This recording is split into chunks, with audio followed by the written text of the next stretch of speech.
different angle for you. We thought we'd take a little look at the title race from this angle. Potential absences. So isn't everybody, not everyone's had the call up yet. The teams haven't all been finalised. Plus there are some injuries as well.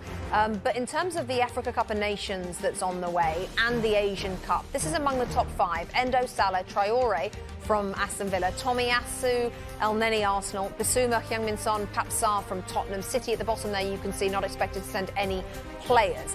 So, just looking at this title race, Stephen, from that perspective, is there anybody on that list, maybe other than Salah, because we have talked about that a lot, but feel free to pop that in as well, who you think could cause some real problems to the direction of that team in terms of the title race? Salah, 100% will. Right. But for me, Tottenham. Okay. I look at Spurs and I go, Bissouma would play. Son plays. Yep.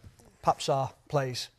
All key players in what they want to achieve and how they want to play. Bissouma and Papsar this season have been outstanding in that midfield for Spurs, in the way that they press, in the way that they close down. And Son does what Son does. We saw it yesterday. Incredible talent. They might be able to mitigate that with James Maddison coming back, Mickey van der Ven. To be fair, you know, Højbjerg's done OK with Oliver Skip. So there's some players to come in, but I think when you look at that first list, Rebecca, it's Spurs, isn't it? It is, with the amount of players, and they're all very important players that are going to be out. Yeah, and Salah did get an injury, didn't he, when they last played? I can't remember when that was, a couple of days ago, or yesterday, was it? Yesterday. Yeah. So we don't know whether or not he'll go. Manchester City, Robbie, expected not to send any players. I've got a feeling we've sat in this very studio a couple of times in the last 10 years, and this has happened a lot. Do you think Pep Guardiola buys, you're nodding, Stephen, with these tournaments in mind so they are not affected, like, for example, Liverpool and Tottenham? Very possibly. They buy Europeans and South Americans that I believe that their tournaments are always in the summer. So these ones that are in mid-season in January, maybe. I mean, it's a strong benefit to have, isn't it, going into... I mean, I think we said with Liverpool, or with Egypt, sorry, it could be like 8 games in all competitions for Mo Salah. So that goes into February. That could be a lot of games for any nation that gets through to the final, etc. So very possibly, yeah. You agree? Yeah, 100%. I think a lot of deals now are done, not just because the players are good players, but from a commercial standpoint as well. I think when Liverpool buy players, they look to that market as well, because that creates or generates revenue. Manchester City have just gone down a different avenue and thought, we just want to keep winning titles, we want to keep winning games, we don't want to be losing players. Yeah, if you're Pep Guardiola, you are looking at that list that we just showed you and you are feeling pretty happy, especially as you've just come back as world champions. You've won a couple of games and you've got a game in hand as well. Right, we want to look at it from the rest of the team's perspectives as well. So we're going to go through it. This is teams in position 6 to 10. So Aguerd, Kudus for West Ham, Amrabat, Onana for Manchester United, and 2 players for Brighton, Adingra, Mitoma, Nicholas Jackson for Chelsea. Let's continue. So just bear those in mind, chaps. I'm going to test you in a minute. We've got 3 players for Wolves. We've got 2 for Bournemouth, and we've got 3 players, including Alex Iwobi for Fulham. Alex Iwobi's off to Nigeria. What about from 13th onwards, from 13th, 14th and 15th, actually? Jordan Ayew for Crystal Palace. That is a lot of players Nottingham Forest are going to lose. I mean, Nottingham Forest do have a lot of players.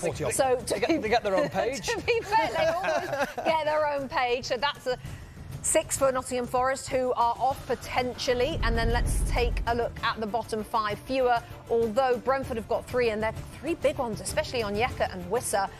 Everton have got Idrissa Gana Gueye's a big name. Issa Kabore for Luton, who's been playing so well. And Sheffield United have a couple of players as well. Burnley not expected to send any. So I did say I was going to test you. I'd like you, Stephen, I'll come to you first. Pick me out a couple of names from all of those lists that you think, similar to the title, but will disrupt potentially their club season. Well, I'm going to go down to Brentford and I look at Wissa, because you think they've lost Mbeumo, they're going to have Ivan Toney back. How's he going to be? How match fit's he going to be? Is there going to be a huge reliance on him? They've been dragged into a little bit of a relegation scrap. They're just above it, but this could be a real testing time for them. Rob? Nottingham Forest. I don't know, there's a lot of players there, but it's the players that are listed there. There's a lot of defenders, Rebecca, that are starting, that are playing, that are really important. We haven't seen much of Cheikhou Kouyaté, one of the players there, but Niakate, Willy Bolly, Sergio Ola Aina. These are players that have been important to the new manager. And I know that things look good and they've got this attacking kind of change that I really like from Nottingham Forest, but you've got to be a bit concerned. Again, there's not that much space between them and the relegation zone. That's a lot of players. I know they've got something like 30 players, but that's a lot of first-team defenders, experienced defenders, that could be missing for a while. Manchester United is interesting. Amrabat Lesso, Andre Onana. Was that your next one? Go for it. Well, what did he do, Manchester United? They've got the Turkish backup goalkeeper.